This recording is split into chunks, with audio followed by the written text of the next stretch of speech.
आप सभी को मेरा नमस्कार। डिजिटल ज्ञान भंडार में आप सभी का स्वागत है। आज हम एक बहुत ही महत्वपूर्ण बीमारी के बारे में बात करेंगे जिसको लंपी स्किन डिजीज़ कहते हैं।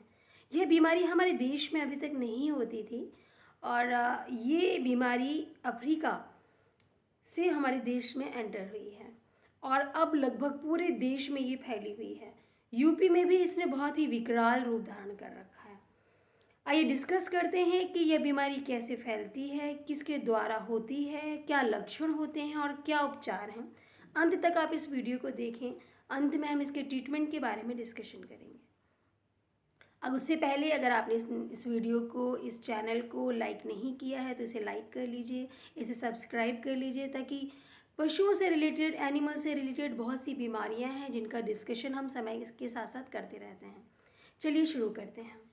इसमें मुख्य लक्षण ये होते हैं कि पशु का तापमान जो है लगभग 41 डिग्री सेंटीग्रेड या फिर लगभग 106 डिग्री फ़ारेनहाइट तक पहुंच जाता है। पशु के शरीर पे लगभग 1 से 2 इंच के, लगभग 2 से 5 सेंटीमीटर समझ लीजिए कि आकार की गांठें बनने लगती हैं पूरे शरीर पे, गले पे, पीठ पे, थन के आसपास, पैर, ऊपरी हिस्से में। इस तरह से बहुत सी गांठें बनने लगती हैं और जो लिम्फ नोड्स के साइज़ हैं वो बड़े होने लगते हैं। पशु बहुत सुस्त हो जाता है, लार और आंसू लगातार बहने लगते हैं, पैरों में सूजन आ जाती है जिस कारण से पशु बहुत लंबे समय तक खड़ा रहता है और नाक से और मुंह से म्यूकोपुरुलेंट डिस्चार्ज निकलने लगता है जो बहुत ही म्यूकसी और चिपचिपा टाइप का होता है। ये जो अल्सर्स होते हैं, गांठे के जो गांठें हैं वो पशु के रेस्पिरेटरी ट्रैक्ट और जीआईटी ट्रैक्ट में भी बन जाती हैं जिससे पशु को धीरे धीरे सांस लेने में बहुत ज़्यादा कठिनाई होने लगती है। मृत्यु का जो मुख्य कारण है, वैसे तो पशु की इसमें मृत्यु नहीं होती है, मृत्यु दर लगभग 2 से 5% ही होती है। मतलब अगर 100 बीमार है उसमें से 2 या 5 पशु ही मरते हैं। लेकिन अगर पशु की मृत्यु होती है तो मृत्यु का बहुत बड़ा कारण ये होता है कि उसमें ब्लड में मेट हीमोग्लोबिन बन जाता है। पशु को सांस लेने में प्रॉब्लम होती है, इस कारण से पशु की डेथ हो जाती है। पशु बहुत ही दुर्बल हो जाता है और अगर पशु स्वस्थ जिंदा रह जाता है तो पशु में बांझपन की समस्या शुरू हो जाती है। जो छोटे बच्चे हैं उनमें वो कम पनपते हैं और अगर पशु ज्ञावीन है तो उसमें अबॉर्शन होने की भी समस्याएं हो जाती हैं। तो ये इतनी भयानक बीमारी है जो कि एपिडेमिक रूप में आ चुकी है हमारे देश में। और ये बीमारी मुख्यतः किससे फैलती है, अब इस पे हम डिस्कशन करते हैं। मुख्यतः मक्खी, मच्छर और टिक्स, ये 3 हैं जो इसको फैलाने में बहुत ही सहायक हैं। इन्फेक्टेड मच्छर इवन 300 किलोमीटर तक फैला सकता है इस बीमारी को। और जो टिक्स हैं वो भी एक पशु से दूसरे पशु में चढ़ते हैं और दूसरे हेल्दी पशु को बीमार कर देते हैं। ये बीमारी पॉक्स वायरस के द्वारा होती है, बिल्कुल चेचक जैसा ही होता है। पशु में इन्फेक्शन पहुंचने के लगभग 1 हफ्ते बाद ये लक्षण दिखाई पड़ते हैं।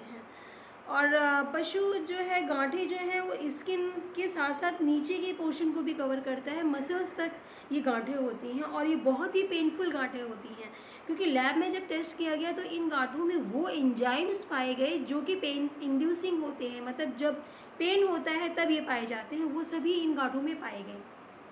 ये गांठें समय के साथ अल्सरेटेड हो जाती हैं, इन गांठों से पस बन जाता है और ये पस बाहर निकलने लगता है। ये अल्सर्स के रूप में बन जाती हैं। इवन ये अल्सर्स गले में और रेस्पिरेटरी ट्रैक्ट में भी बन जाते हैं जिस कारण से ही पशु को सांस लेने में बहुत ज़्यादा दिक्कत होती है। अब मैं आती हूँ मुख्य बात पे, वो है हमारा इस बीमारी से हमें कैसे अपने पशुओं को बचाना है। तो सबसे पहले बात है वैक्सीनेशन की, जो कि हमारी गवर्नमेंट ने इसका बहुत अच्छा इंतज़ाम कर दिया है। इसकी वैक्सीन जो अवेलेबल हुई है वो गोट पॉक्स वैक्सीन है जो बहुत अच्छा वर्क कर रही है। मैंने भी जिन क्षेत्र में इसको लगवाया है, जिस जिस एरिया में इस वैक्सीन को, वो पशु हमारे इन्फेक्टेड नहीं हुए हैं, बहुत ही सुरक्षित रहे हैं वो एनिमल्स। तो अगर आपके एरिया में इसका वैक्सीनेशन होता है तो शीघ्र ही करवा लें। दूसरी बात हम करते हैं इलाज की। इसका इलाज जो पशु इन्फेक्टेड हुए हैं उसमें जो मुख्य ट्रीटमेंट है वो इसमें एंटी इन्फ्लेमेटरी ड्रग्स दी जाती हैं, बुखार की दवाई दी जाती है, साथ ही साथ एक अच्छी सी एंटीबायोटिक जो कि ब्रॉड स्पेक्ट्रम होती है वो देते हैं, एंटी हिस्टामिनिक देते हैं, एंटी एलर्जिक जिसे कहते हैं वो मेडिसिन दी जाती है। सबसे महत्वपूर्ण, सबसे इम्पॉर्टेंट बात यह है कि हमें इसमें पशुओं को ऐसा चारा देना है कि जिससे पशुओं की इम्यूनिटी बहुत ज़्यादा मजबूत हो, पशुओं को इस रोग से लड़ने की क्षमता आए, पशु को हमें 2 बार नीम के पानी को खौला के ठंडा करके उस पानी से नहलाना है। उस पानी में फिटकरी भी डालनी है और लोकल जो गांठें हैं उनके ऊपर हम डिटॉल भी अप्लाई कर सकते हैं दिन में 2 बार, ताकि ये गांठें थोड़ी सी छोटी हो जाएं।